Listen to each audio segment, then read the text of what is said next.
Hello, welcome to Gardener's World. Ah, there you are. We've had the most fabulous weather here at Longmeadow for the last 10 days or so. And the warm days and cool nights mean that the autumn colours are getting richer and richer by the day. And of course, balanced with the fading of the light, you get a seasonal intensity that is absolutely wonderful. While it's here, it's a joy. What are you doing? You silly thing. This week, Carol continues her series on the inner workings of plants. I'm looking at the science of stems. Stems are incredibly diverse, but whether they're little spindly stems of annuals or huge, great tree trunks, they all work in the same way. And Rachel visits the art dealer Philip Mould to see how art has influenced his own garden. For me, this is absolutely thrilling because this was the rose that was being bred at the time that Van Dyck was here immortalising English society. And I shall be doing some autumnal housekeeping here at Longmeadow, as well as celebrating the joys of the earthworm.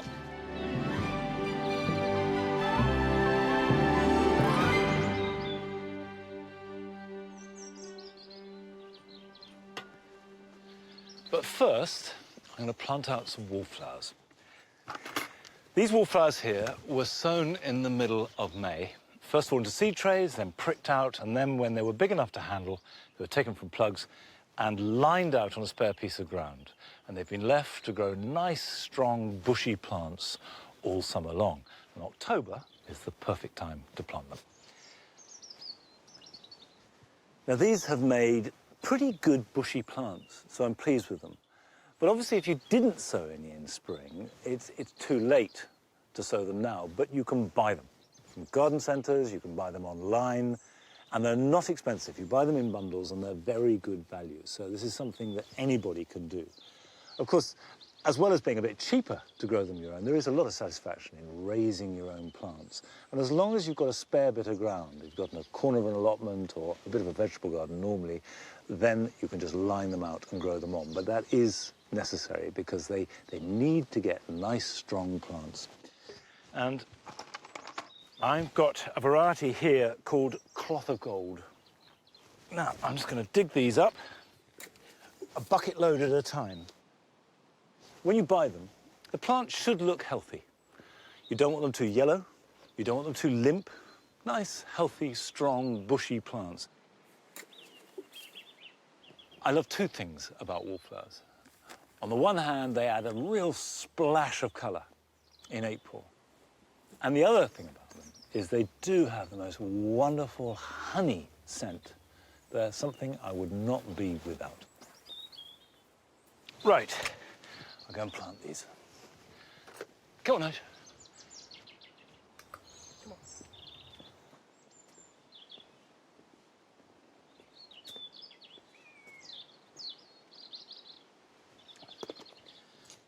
Now, obviously, planting wallflowers out is easy enough. You make a hole, you stick them in. The important thing to do is to try and keep as much of that root ball and firm them in really well, and ideally they will hardly know they've been transplanted. Wallflowers like sun, if you can give it to them. They'll take a little bit of shade, but the more sun you can have, the better they'll flower and the better that they will smell too. They make a really good companion for tulips. So I intend to plant tulips in between them. Now, tulip planting doesn't need to happen until November. And wallflowers are biennials. So a good way to plan ahead for them is to clear them away when they finish flowering, which in the case of wallflowers will be May, and the same day sow next year's seeds. So there's a complete rolling continuum. And once you get into the rhythm of it, growing biennials is cheap, easy, fun, and the result gives you really good colour and lovely plants from early spring through to early summer. Now, of course, water them in well. And the whole point of what we're doing now is thinking about next year's garden.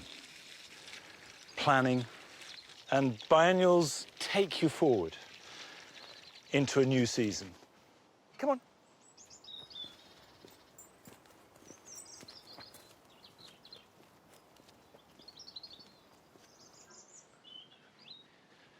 There are still some roses flowering in the autumnal sunshine. This is a repeat flower, so it had its first burst in June, July, and now is putting out a last and final flush of flower. It's a rose called Souvenir de Malmaison.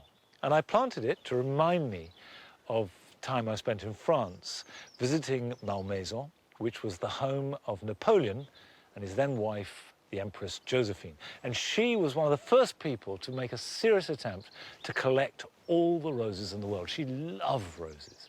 And if you can find a plant that has meaning to you, whether it's personal or historical, then that certainly increases the worthiness in your garden.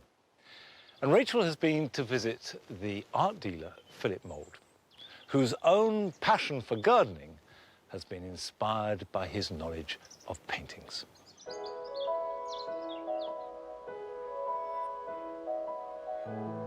I've loved plants and gardening for as long as I can remember.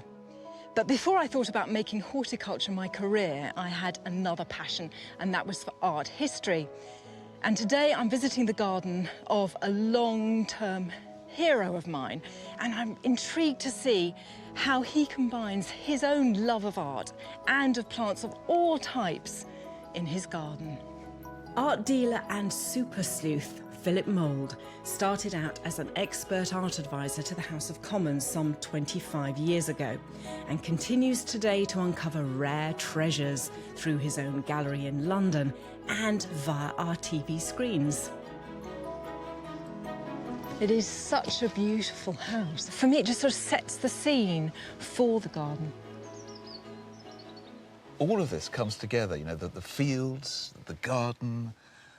It's a very, very important part of my life because I don't think there's anything more beautiful than the English garden, you know, the foxglovey sort of messy look.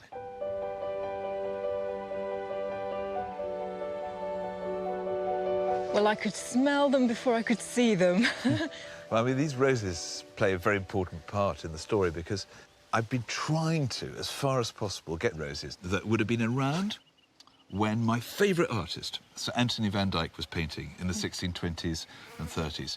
And I wanted to get those very same inflorescences that we see in his pictures.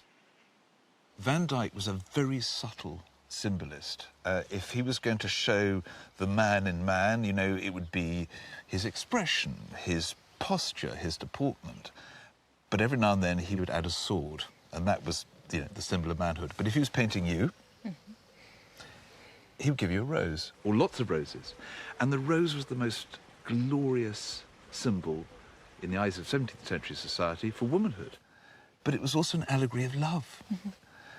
The thorny path, the uncertain pains of love, as well as something that is marvellous, something worth owning, worth having. So have you got an example in this rose garden of a rose dating from the period of Van Dyck? Come and have a look. Now here, of course, you've got one of the classic old roses, Rosa gallica officinalis, the apothecary's rose, and then the sport of that, Rosa mundi here, with that lovely sort of splashing and streaking of white. And, you know, for me, this is absolutely thrilling because this was the rose that was being bred at the time that Van Dyck was here immortalising British society, English society. So just think, you know, the great Sir Anthony would have looked upon a rose like this. That is connection, you know, that's tangible art and horticulture coming together. And, of course, you'll notice petals on the ground as well, and that's another thing that you see in Van Dyck's pictures. The petals are falling, and it's another sort of deeply moving aspect of the symbol of the rose. You know, the rose doesn't last long, nor does life.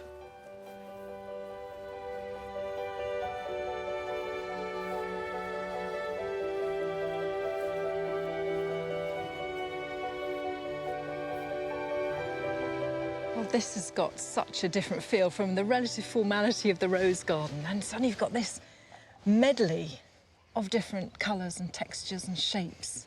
I mean, dare I say, stepping on your toes, that it feels painterly. There is a group of artists who we've been greatly inspired by, and that's the Bloomsbury Group, which was a sort of melting pot for, you know, bohemia and intelligentsia. They had a love of colour. The artists amongst them, Duncan Grant, Vanessa Bell, you know, loved colour like this. And it's this almost sort of arbitrary juxtaposition of colours, you know, a bit like you'd find on a palette.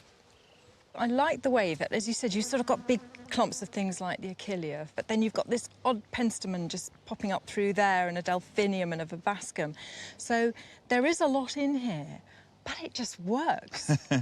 Well, I like those sort of happy accidents, like that clematis, which I promise you we didn't train up that apple tree, but just somehow it did it. And it looks beautiful.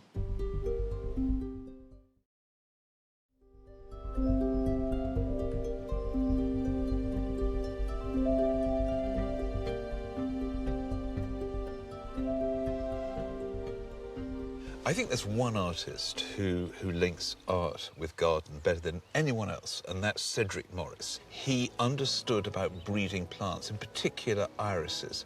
And there's one painting I have which shows his innate understanding of plants, because he was a plantsman, but also he's responding to these plants emotionally, to the irises in an artistic way.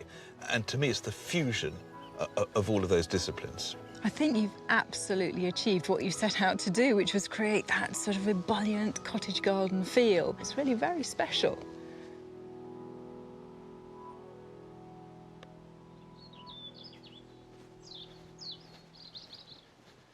There's no doubt that growing a rose that you've read about or seen in a painting from a historical period is thrilling. It's not just seeing it, but smelling it, touching it, and knowing that you have that direct connection to hundreds of years past. We've had a lovely autumn so far with really warm days, and although the nights have been chilly, they haven't been too cold, not a sign of frost, but it can't last. Winter is coming, and with it, frost, perhaps ice and snow, and certainly here at Longmeadow, wind and rain. And a lot of plants will need protection. So this greenhouse becomes a storage place in winter, and I pack in as many plants as possible, whether they be cannas or dahlias or the bananas or whatever it might be. So before they come in, it's really important to give the greenhouse a good clean, to get rid of all the lingering bugs and germs and fungi and slugs and snails that might be lurking in its nether regions.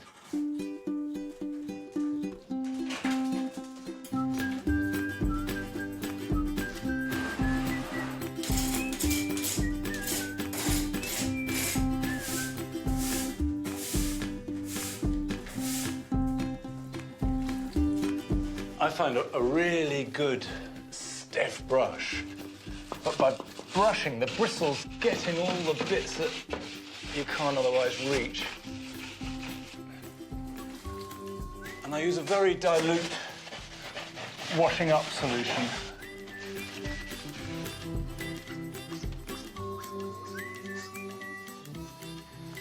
Now, this is a job that's going to take the better part of a day, even if it's not spread across the weekend. But here are some jobs that are good to do now, but perhaps won't take up all your weekend.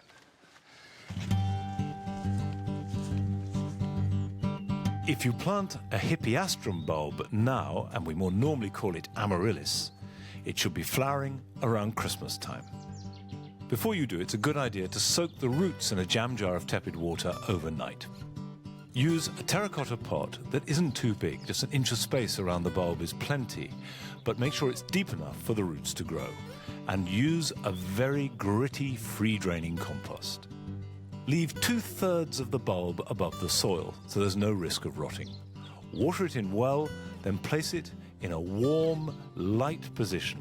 A windowsill over a radiator is ideal. You can extend the season of your salad crops if you cloche them. This will protect them from heavy rain as well as the cold, but leave the end of the cloches open to keep them well ventilated. It hasn't been a good year for sweet peas, but to ensure a really good display next year, I'm going to sow some now and another batch in late winter. Whenever you sow them, the technique is the same. Place 2 or 3 seeds in a pot of compost. Cover them, water them, and put them somewhere protected to germinate, but they don't need any extra heat. Once they have germinated, the seedlings can be kept in a cold frame or protected corner over the winter.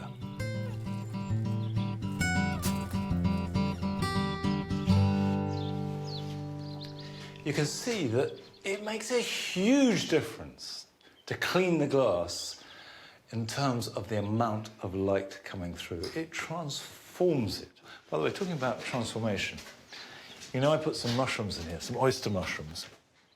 Well, here are some.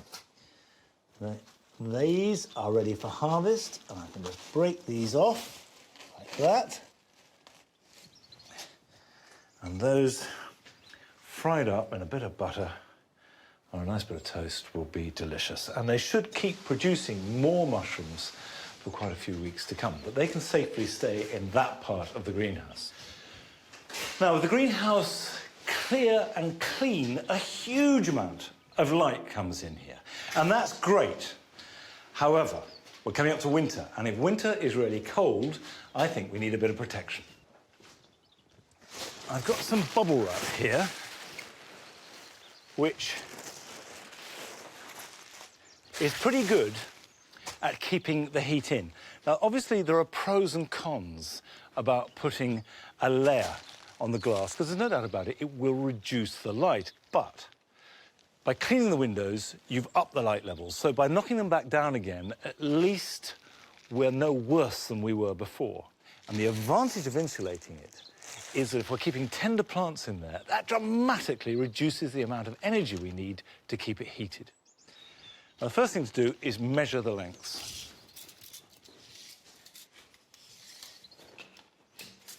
Right, well, that's 70.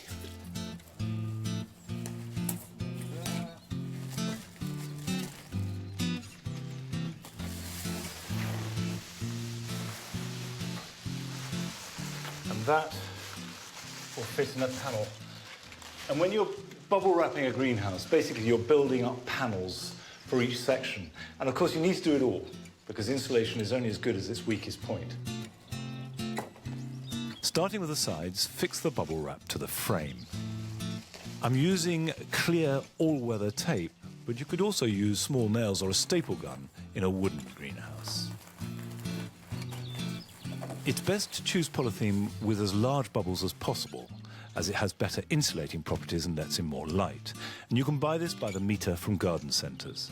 And I've found that it will last for several years. I have to say, if you can get somebody to help you do this, it does make life a lot easier, particularly when it comes to doing the roof of the greenhouse. And if you don't do the roof, there's no point in doing the sides, because otherwise the heat just goes upwards and out. Now, somebody who doesn't need any help at all when it comes to knowing her plants is Carol. And this week, as part of her series looking at the botany of plants, she's exploring the magic of their stems.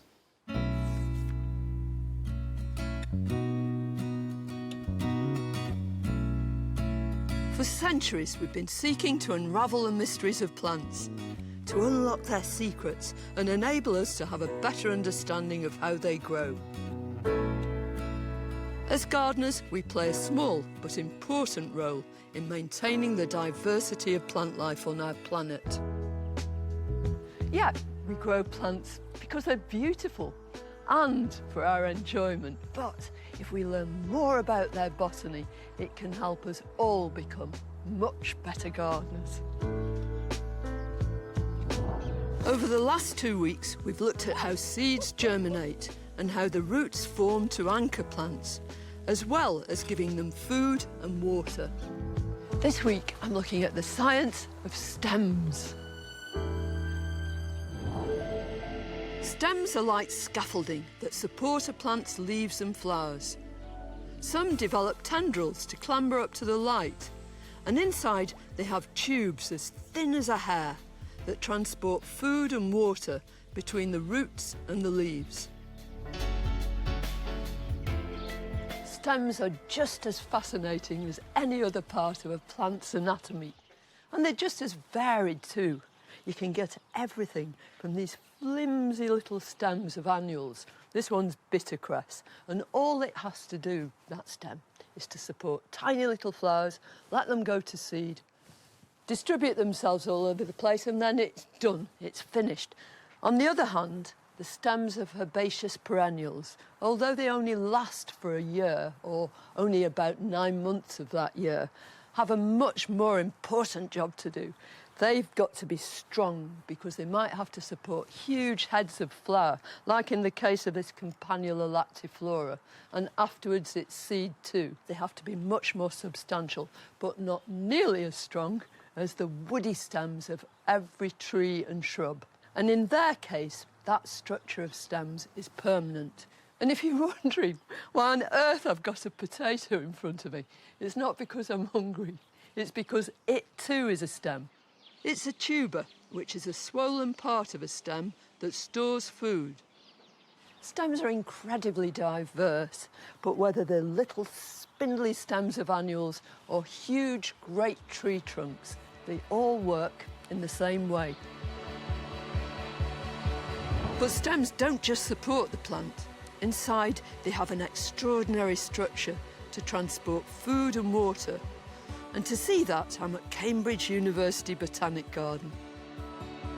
In the microscope, I've got a cross-section of a stem, and I can see quite clearly here exactly what's happening inside. Round here is a vascular bundle, which is just the name for all these very hair-like cylinders, tubes that carry food and water through the plant. Now, these big ones here, right in the middle, which are very distinctive, they're the xylem, and they carry water and nutrients from the roots and into the body of the plant. And clustered around the edge of them, there are lots and lots of these little tiny phloem tubes. They're the ones that carry food from the leaves right through the plant. Plants have 5 different hormones, of which one is called auxin, and it is responsible for stimulating growth. Auxins come in useful to gardeners too, especially when we're propagating plants. One of the most popular ways of propagating your plants is to take stem cuttings. It's great because you actually get a clone of the plant itself. It's a form of vegetative propagation. And what you're looking for is none of this flowered stuff, but nice, straight stems. And just cut them cleanly across, just sever them. Look at those, beautiful and turgid, all full of water and sap.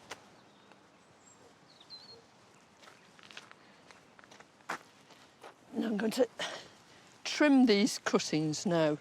That's a lovely, strong, straight shoot. I'm just going to cut right under a leaf node, because that's where it's going to root best. And then, before I plunge it into this pot of gritty compost, I'm going to nip out the top. The reason for that is because in every shoot, there's a thing called apical dominance. That means that one of the 5 plant hormones, auxin, which is responsible for plant growth, is actually concentrated in this growing tip. Well, when I put my cutting in there, I don't want it to carry on growing upwards and being a spindly plant. What I want it to do is shoot out sideways. And the minute I nip out that top, it cuts off those auxins. They just switch off, but immediately auxins around these little lateral shoots will switch on, which means that eventually, after this plant's rooted, I'm going to get a really, really lovely bushy plant.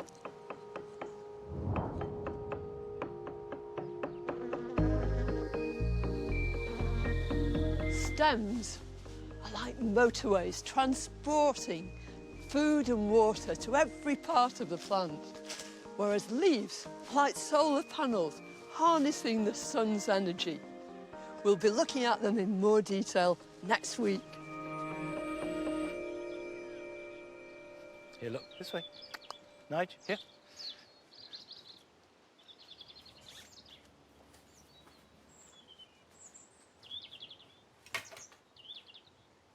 Now, I've got a letter here, which is very typical of lots that I receive at this time of year. And it's from John Erish in Witney in Oxfordshire, and he says, I've started to get problem worm casts on my cherished lawn. Any suggestions about dealing with the problem? Now, it's that word problem that is the problem, because worm casts are an indication that you've got worms, and worms are the gardener's best friend. And a worm cast, we've got one here, have a look. Looks like this. Worm casts appear on the lawn, particularly in autumn, as bubbles of slightly slimy soil. And what they are is the excreta of worms. And I've got some here. So if we take a worm, actually this one is, whoops, there he goes. There is a worm, which I've dug up. It digests organic matter in the soil and soil itself.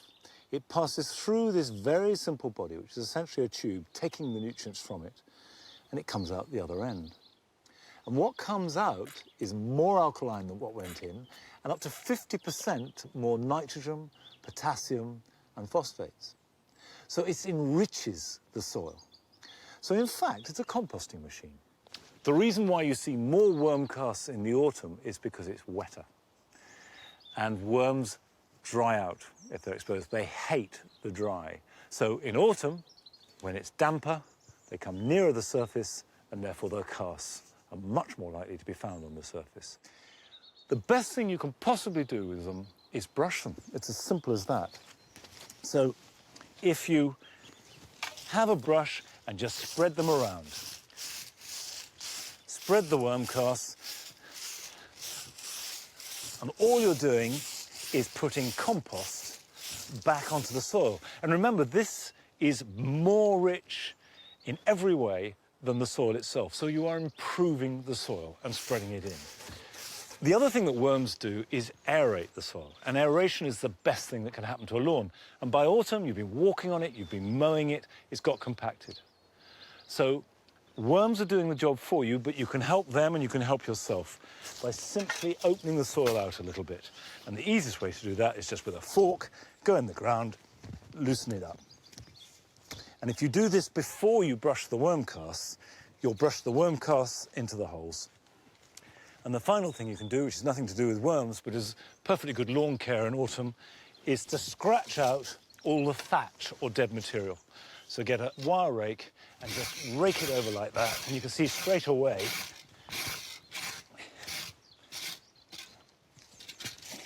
it's amazing how much dead material you can get in a relatively small area. And this is thatch. This is dead grass, moss, leaves, and it will all sit on top of the grass, stopping light and air and moisture getting in.